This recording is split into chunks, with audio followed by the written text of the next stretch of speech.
मंत्री पंकजा मुंडे यांचे स्वीय सहाय्यक असणारे अनंत गर्जे यांच्या पत्नीने आत्महत्या केल्याची धक्कादायक माहिती आज समोर येते आहे।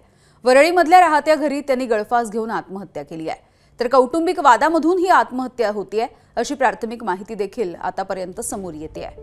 अनंत गर्जे आणि डॉक्टर गौरी पालवे यांचा 7 फेब्रुवारीला विवाह झाला होता आणि या प्रकरणी आता वरळी पोलिसांनी अपमृत्यूची नोंद केली आहे। गौरी यांचा मृतदेह शवविच्छेदनासाठी केईएम रुग्णालयामध्ये पाठवण्यात आलाय। डॉक्टर गौरी पालवे या केईएम रुग्णालयामध्ये डेंटिस्ट विभागात कार्यरत होत्या।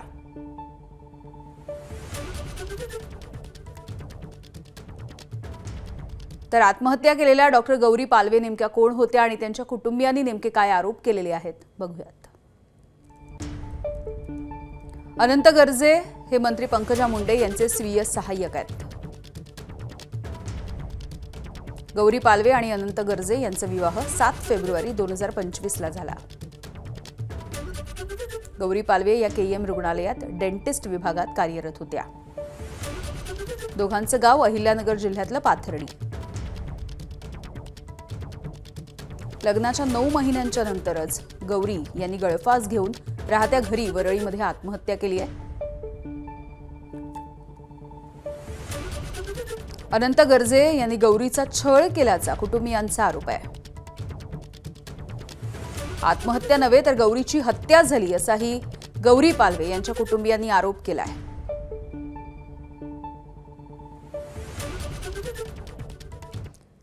त्यामुळे गौरीची आत्महत्या नाहीये, ही हत्या आहे असा आरोप तिच्या कुटुंबियांनी केला।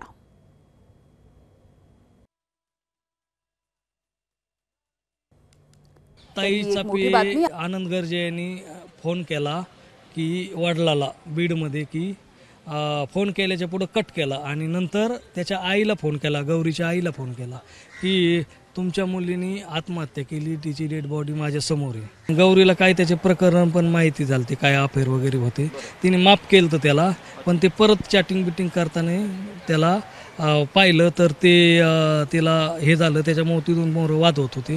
तो टॉर्चर करत होता खूप तिला म्हणायचं मी पण मरण तुला पण गुतवीन, तिला असं टॉर्चर करायचं। आणि ती डॉक्टर मुलगी होती, लढाऊ मुलगी होती, ती कधीच आत्महत्या केली नसती। ही हत्या आहे, एक कुटुंबाने मिळून आमच्या गौरीची केलेली हत्या आहे। या हत्येची सीबीआय मार्फत चौकशी व्हावी आणि सीबीआय मार्फत चौकशी करून आम्हाला कुटुंबाला न्याय द्यावा, कारण गौरी ही आत्महत्या करणारी नव्हती, ती संघर्ष करणारी कन्या होती। मी राज्याचे गृहमंत्री आणि मुख्यमंत्री देवेंद्रजी फडणवीस साहेबांना विनंती करतो, आमच्या जिल्ह्याचे पालकमंत्री अजितदादा पवार आणि उपमुख्यमंत्री शिंदे साहेब यांना विनंती करतो की या प्रकरणाची सखोल चौकशी सीबीआय मार्फत व्हावी आणि फॉरेन्सिक लॅब मार्फत तिचं इन कॅमेरा पोस्टमॉर्टम व्हावं, ही माझी एक अपेक्षा आहे कुटुंब म्हणून। दरम्यान गौरी यांच्या आत्महत्येच्या प्रकरणी पती अनंत गर्जे यांनी नेमकी काय भूमिका मांडली जाणून घेऊया।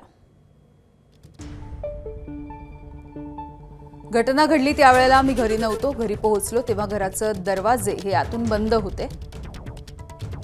31व्या मजल्यावरून खिडकीमधून उतरून मी 30व्या मजल्यावरच्या माझ्या घरामध्ये प्रवेश केला, तेव्हा गौरी गळफास घेतलेल्या अवस्थेत होती। गौरीला गळफास घेतलेल्या अवस्थेमधून उतरवून मी रुग्णालयामध्ये दाखल केलं असं त्यांनी म्हटलंय।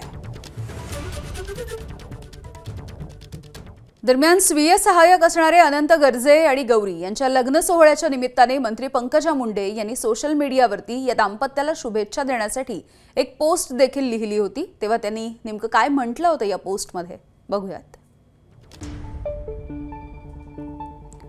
माझ्या पुत्रासमान माझा स्वीय सहाय्यक चिरंजीव अनंत गर्जे याचा शुभ विवाह पार पडला।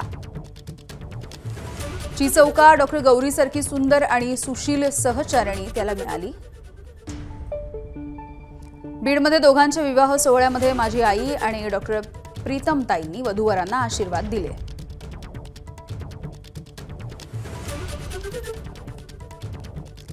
दरम्यान पीएच्या पत्नीने आत्महत्या केल्याच्या नंतर पंकजा मुंडे यांनी कारवाईच्या संदर्भात पोलिसांना का कळवलं नाही असा संतप्त सवाल आता अंजली दमानिया यांनी विचारलाय।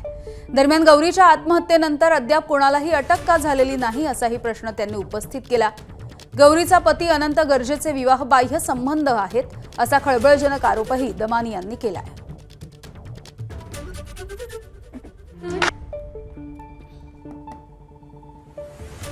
हा जो व्यक्ती होता आनंद गर्जे, हा पंकजा मुंडे, मला खरं त्याच्यात राजकारण आणायचं नाहीये. मला दुःख हे का होत आहे की पंकजा मुंडे यांना तर रात्री कळलं असेलच, पण तरी त्यांनी पोलिसांना फोन करून निदान चांगली कारवाई करा आणि तो माझा PA असेल तरी त्याच्यावर कारवाई झाली पाहिजे असं म्हणणं अपेक्षित, तेवढं तरी म्हणणं अपेक्षित आहे. ते त्यांनी म्हणावं अशी मी त्यांना विनंती करते.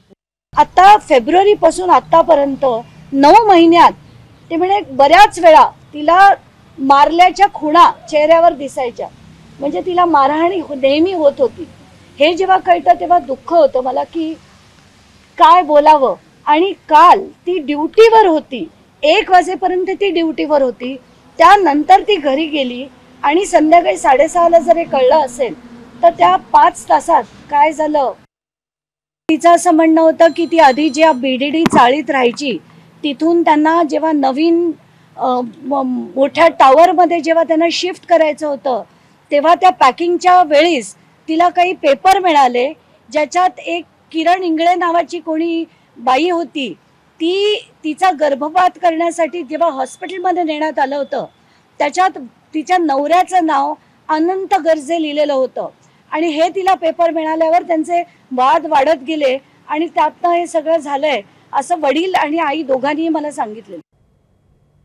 दरम्यान या संपूर्ण प्रकरणावरती आता मुख्यमंत्र्यांनी देखील प्रतिक्रिया दिली आहे, बघूयात. अजून माझ्याकडे या संदर्भातलं पूर्ण ब्रीफिंग आलेलं नाही. मला फक्त प्राथमिक माहिती त्याची मिळालेली आहे. एकदा पोलिसांनी पूर्ण ब्रीफिंग केल्यावरच या संदर्भात बोलता येईल. ABP माझा, उघडा डोळे बघा नीट.